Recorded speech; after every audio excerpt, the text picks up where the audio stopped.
Hello, everyone. Good afternoon. It's Amanda with the Content Marketing Institute. Thank you so much for once again joining us for our live stream. You can find us here pretty much every Monday at noon. And if you've been joining us for the last couple of months, you know we've been doing giving you a little behind the scenes look at what we do here at CMI with a lot of our team members with our Ask the CMI Team live streams. Well, now we're gonna mix it up a little bit because we have such an awesome community of influencers and experts. So we've decided to expand these live streams a little bit to also include what we are calling Ask the CMWorld community. So our community of experts will share their awesome insights and experience with us on some of these Mondays. And if you don't know what CMI is, the Content Marketing Institute, we are the leading training and education organization for all things content marketing. And we have two great events, our Content Tech Summit, which is coming up in June. It's all virtual. And of course, our signature event, Content Marketing World, which will be September 28th through October 1st, which will be we'll have both in-person and online options. And that's where we get this CMWorld from. That's the hashtag we use on Twitter. So we call our event and we call our community CMWorld. So that's why we're doing our Ask the CMWorld communities here. So that brings me to today's topic. We are going to be talking about, many of you probably work in very large organizations. And for any content operation to be successful, you need passionate and skilled people. But how do you kind of bring them all together if they're across different silos, if they're across different continents, different countries? So today we're going to talk a little about forming what's called a content council to help you knock down some of those silos to create a successful content marketing program. So I see some of you are already checking in. So please feel free to give us a little virtual wave in the comments, say hello, and of course, let us know where you are joining us from. We love to see where you guys are watching. We have a global audience, so I love to see where you guys, let's see, Turkey, Pakistan joining us today. So say hello, let us know where you're coming from. So we usually plan these like a question of the day. So I didn't really plan a formal one, but I was thinking, our guest today works at a very large, complex organization, so global organization. So, I was just wondering, what is your biggest pain point when it comes to your content marketing program, whether it's large, small? I think what we're going to talk about today, and even though she works at a big organization, could also apply to a smaller organization. So what's your biggest challenge when it comes to your content marketing program? So let's get to today's awesome guest. She's a great friend of ours here at CMI. She's been a speaker at Content Marketing World. She's currently the global digital content leader for Corteva Agriscience, responsible for their internal content marketing program. She also owns Hijinks Marketing, a marketing consultant business for small businesses. She's been in marketing for 17 years across different industries. She's a rock star. So please help me welcome Andi Robinson. Hello. Hi, Amanda. Thank you for the great introduction. Yes. So glad you could join us today. And like I said, we were just chatting that you work with people all over the world. So we have people all over the world here from Sweden, Pakistan, Nigeria, India. So you will have some great insight to share today. So as I mentioned, you run this content marketing program, which is for very large global companies. So share some of the complexities of running such a large content marketing program for such a large organization. Yeah, sure. For those of you who are not familiar with Corteva Agriscience, and great job saying the name, Amanda, we are a global agriculture company. We have more than 20,000 employees around the world, and but we're also relatively new. So we came out of the merger of Dow Chemical and DuPont. They took all of their agriculture businesses and put them together to form Corteva, and then kind of spun us out into our own company. So I like to say we're a startup with over 20,000 employees. We first became a company officially in 2019, so we're only a couple of years old.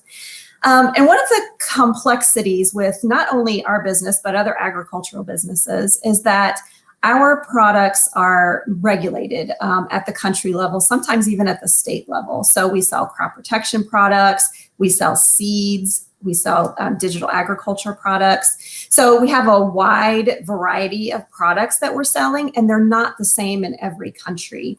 We have different go-to-market strategies. So that means we could, go direct to our end customers in one country and go through retailers and dealers in another country.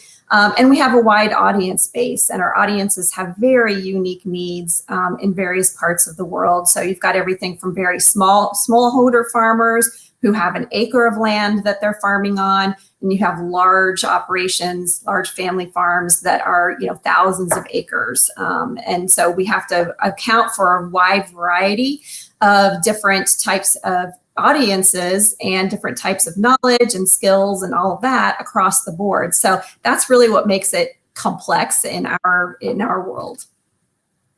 So let's chat about this idea of, I don't know why I've never heard of it, but I was this idea of creating a content council within the organization. So what is it, and why would an organization, I guess, need one or benefit from one? Yeah, I hadn't heard of one either. I made it up. So I haven't heard of it. When we were formed as a company, my role was created. And so in the previous companies, agriculture companies that we came out of, there wasn't really a lead content role. And so when this job was created, one of the first things I knew I needed to do was to form a team, and form a team that could help me bring messages, bring best practices, advocate for content marketing throughout the organization. I'm obviously one person sitting in Indianapolis, and we have 40, 50, I don't even know what the total is, marketing teams around the world. And I needed folks who could advocate on behalf of not only content marketing, but content best practices as well. So are we using the best practices in our marketing efforts when it comes to content as well as content marketing? So that's really one of the reasons why I started this team, just to have a broad swath of individuals who could help me carry those messages and bring information from the local teams to the broader organization. Like you mentioned in the introduction, breaking down silos. That's one of the big things that we do as a content council, is when we meet is talk about who's doing what, and if we can share best practices, if somebody has questions about something that they're doing that other team members can answer. So it really is a collaborative team that comes together as part of that content council. So if interested in these, how do you get started? What are some of the first initial steps that you would recommend? One of the first things that I did was to get leadership buy-in. Like I said, this is a new role, and so I was kind of forming this whole content, what I call content operations, and the content council was going to be one piece of that. So I sent an email out to our marketing leaders around the organization, and I said, here's what I'm doing. The content council is a piece of that. Here are some of the other things that I'm going to be building or standing up.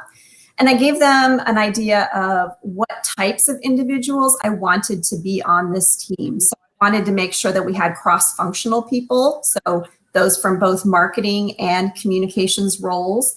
I wanted to make sure that we had representation from around the organization, all of our regions. We may not have every single country represented because that would be very large. We have about 40 team members. But we wanted to make sure we had representation across, crop protection and seeds, all of our different business lines. So really cross-functional, because I think that is a great way to learn from each other, is to see what other people in other businesses are doing.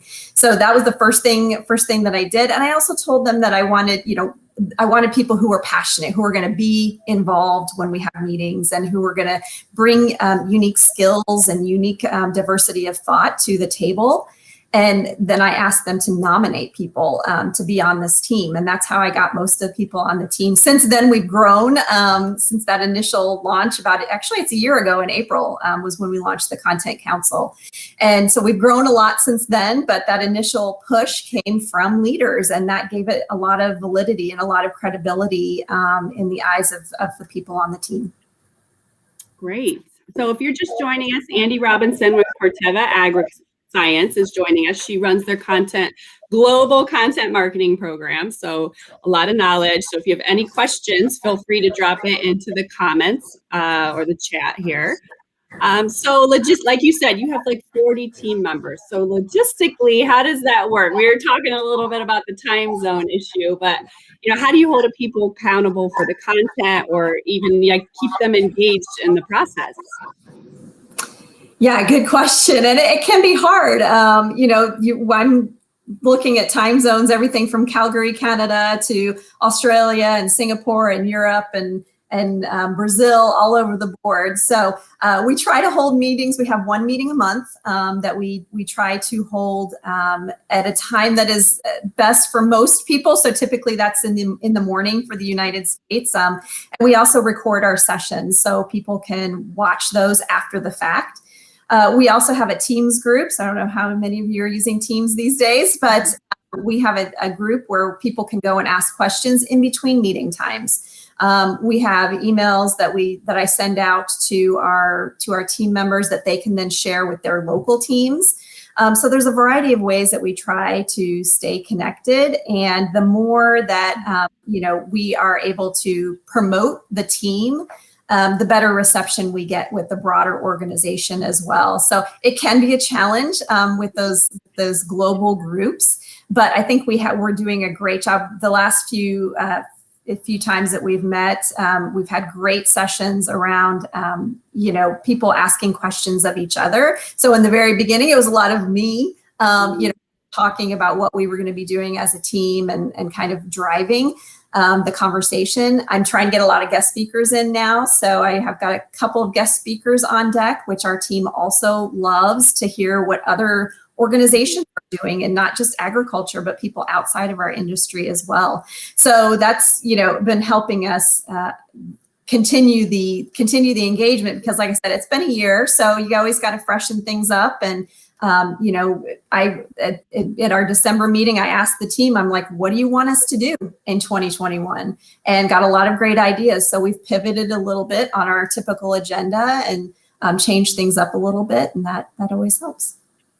Great. Monina says, I love the idea of a council, because not only does it give you support and, it helps thought leaders in your organization can identify emerging industry trends before I likely could. So I think it's a fabulous idea, like you said, to keep everybody sort of on the same page. That leads me to the next question. So you said you've been doing this for a year. And so what are some of the lessons that you've learned? Anything you do differently, and any tips for someone who might be interested in starting one? Yeah, I think starting with the leaders is always good, because if you have that buy-in first, like I said, it lends credibility and validity to what you're trying to do. And we've had great reception from our leaders. I've been so happy with that across the board. We're working on our first global content marketing campaign, and same thing with that project. Lots of great feedback and support. So I think it shows that there's been a need for this, and that's always helpful. In the beginning, we did something where we picked a topic each month, and we had team members create content, and we created a content hub, like an internal SharePoint site that anybody in the company could get to at any time. And so like one topic was search engine optimization. And so somebody did a blog post, and somebody else did a video, and somebody else did an infographic. So we kind of content marketed our own content marketing. And so I think that worked really well for several months. We've recently switched that a little bit because everybody's kind of in a busy spot right now. So now we're taking on more long form content that we're continuing, that we'll be sharing out, on a scheduled basis across all of our internal channels. So I think that's one thing that we've shifted. The other thing that I heard loud and clear from our team is that they wanted some way to help show other people the benefits of our team. So I'm working on a PowerPoint deck that they can then take and show to either their leadership or their team members to basically explain what we do as a team and what value we bring to the organization. So that's really been helpful as well. Wow, that hopefully will be very powerful, right? So they know, like, this is what we're doing, and this is how successful it's been. Yeah. Well, Andi, you clearly have lots of knowledge about running such a large, complex program. So if anyone has any questions or wants to connect with you, how can they do that? Sure. Obviously, I'm here on LinkedIn, so I'm tagged in the post here, so feel free to connect with me there. Also on Twitter and Facebook, I am at Hijinks Marketing with an X, not a KS. Hijinks Marketing, and like you said early on in the introduction, that's my consulting gig that I do on the side for small businesses here in Indiana, or Central Indiana, helping them with their marketing and content marketing needs. So that's where my public face is Hijinks Marketing. And that's like you go from one extreme, right, to like the other. Really big to really small. Yeah. So Andi knows it all. She does it all. So feel free to connect with her. Thank you so much, Andi, for joining us and sharing your awesome knowledge and being our first guest on Ask the CMWorld. So excited. And thanks everyone for watching. We've had people from all over, Andi, watching from Thailand and Philippines, everywhere. So thank you everyone. Names I recognize. So yeah. Yes. So I'm Amanda with Content Marketing Institute. So we will see you back here next Monday for another awesome live stream. Bye, Andi.